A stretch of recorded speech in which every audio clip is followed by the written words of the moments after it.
Hello and welcome back to Study History with Mr. P. So this is my third video looking at the issues Elizabeth faced when she became Queen. I've already looked at government and society, the issues she faced as the Virgin Queen, and in today's video I'm going to focus on the challenges Elizabeth faced both at home and abroad when she became Queen.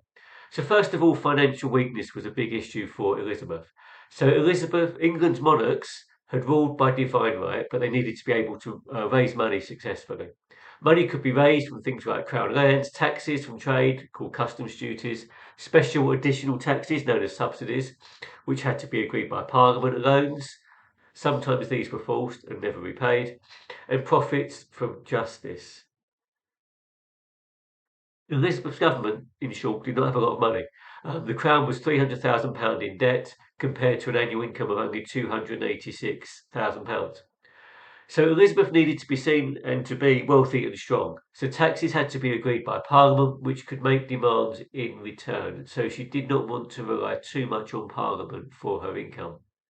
There were also threats from abroad. Probably the biggest threat initially came from France. France was England's traditional enemy and was an ally of England's other enemy, Scotland. It was also wealthier than England. The Scottish monarch, Mary Queen of Scots, had a strong claim to the throne in her own right. She was half French and married to the heir of the French throne, Francis. She became Queen of France in 1559 when he became king.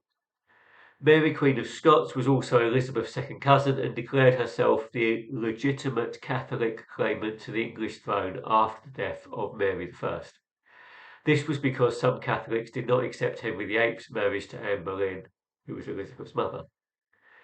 England and Scotland shared a border that was hard to defend because it was so remote, and England had held the French port of Calais since 1347. It was a useful military base and an important trading post, but in 1559 England had returned Calais to France as part of a treaty, following a conflict when England had sided with Spain against France. This was seen as humiliating, and regaining it was an important aim for Elizabeth. Obviously, this would cost money.